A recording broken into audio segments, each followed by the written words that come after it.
Well, greetings, life groups. It's always good to just have a little bit of contact in this very strange season where we just can't be together.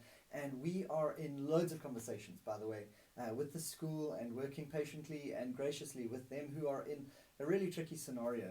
And who could have predicted this? You know the story. And so we're going to keep you updated, but we do have some exciting things that we're looking to try plan with regards to some carol services and some just some exciting things, and then looking to really get back to gathering early in next year. So just a couple of updates. And also just to remind you, online this week, straight after the meeting, we've got some really important and exciting announcements with regards to family and our leadership team. And we really are just asking you, please don't miss that one. It's going to be a good time just to be together as a family, reflect on where we're at, and look ahead as well together. And so just to let you know about that. This week, Andre preached with us, and man, did he preach a beautiful and a challenging message. I found myself going, whoa, I've got some real stuff to keep looking at. And I felt like one of the big take-homes for me was just to be very careful about a kind of tick box Christianity. Be careful about a tick box Christianity where you're tempted to just look at your faith and go, well, I did this, I did that, I did this, quiet times, and read my Bible, pitched up, watched the online meeting, got to life group, and so you're ticking the boxes, but you're not necessarily getting to the heart of the matter. It can happen even in your morning devotional.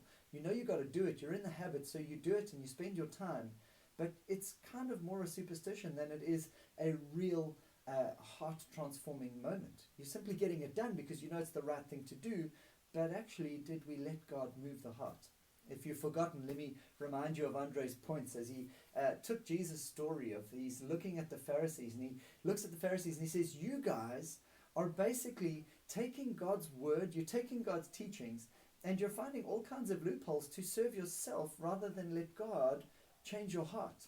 And he talked about being aware of doing the right things with the wrong motives. He spoke about being cautious of corner cutting spirituality, where we cut corners to simply just do what we want to do rather than doing what's right in God's eyes, and being aware of a kind of outside-in spirituality, being aware of an outside-in spirituality, and really got to my heart, got to me just freshly evaluating who I am as a follower of Jesus.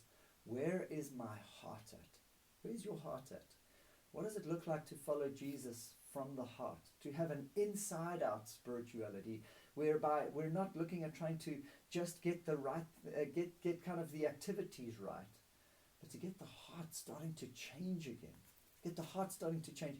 Get what our motivations starting to align to what God's motivated by and what He loves and who He is and what He's all about.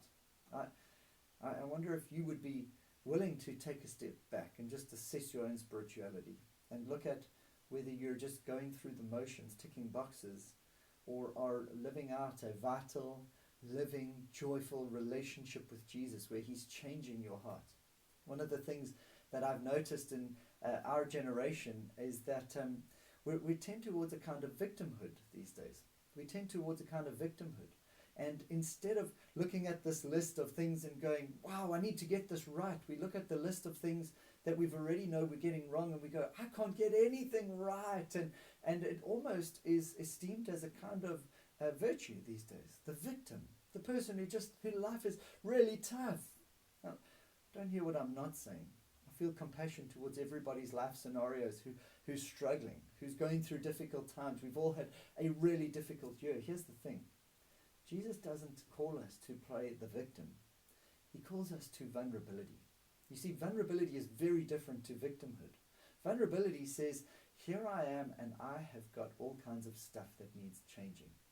I've got all kinds of things that need changing. There are circumstances that have happened to me, and there are situations that are happening in me. And I'm out of control of often both of those. But I need God's help to take control of both of those. I need some help from the external circumstances. Maybe it's a difficult marriage. Maybe it's difficult circumstances at home. Maybe it's children. Maybe it's finances. Hey, you can't take control of all of those things. Some of those things you're simply going, I don't have control.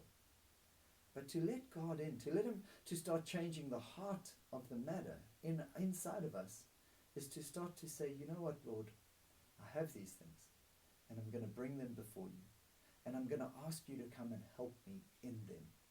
I'm going to let you change my heart so that I can be a person of love in them. With a difficult marriage, with difficult children, with financial circumstances, teach me to trust you in and through these things, not because I'm a victim, because first and foremost, as children of God, we are victims of his love, of his mercy. This is not the end of the story. This is the beginning of the story. That's why we don't play corner cutting spirituality. That's why we don't just jump through a bunch of hoops. We find and follow Jesus through the difficulties of life because we know he's with us and he loves us. We will never be the victims of life because first and foremost, we were put in the target of his love and he found us and he loved us. And we're not victims. But we must choose vulnerability. And we bring our vulnerability to God and to trusted followers of Jesus. And we say, here we are. Change me, Lord. Use these circumstances in which I find myself and begin to change my life.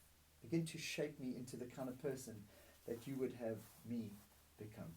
I hope this sparks some conversation as we begin to look at not just how can we change external behaviors and circumstances, but how can we let Jesus come in and change our hearts. That's really what he looks at as those Pharisees, and he says, you guys, you're trying to get all kinds of circumstances to change around you so that you don't have to change what's happening on the inside. And he says, no, be careful. It's not what you take in, and he was looking at their food laws. It's not what you eat. It's not your kind of external behaviors that make you good or bad. It's the stuff that comes out of you that becomes the final judge of who you are. Hey, what are we doing to let God come and do some heart surgery? I know this season has been a profound season when all my vulnerabilities as a leader have been exposed. I can't do what I once did. All the things I used to lean on as a leader are no longer available to lean on. I used to lean on being able to preach, being able to lead, being able to look at an auditorium, and if I were ever in a bad space, could find some unhealthy identity in that. It's all been stripped bare, right? Each of us have had something that's been stripped bare. Let's not waste this opportunity, so that we can cut out corner-cutting spirituality, so we can cut out outside-in spirituality, so that we can stop doing the right thing with the wrong motivation and let God begin to change our hearts. I hope this sparks some great conversation in your life group and in your home. Have a great time chatting.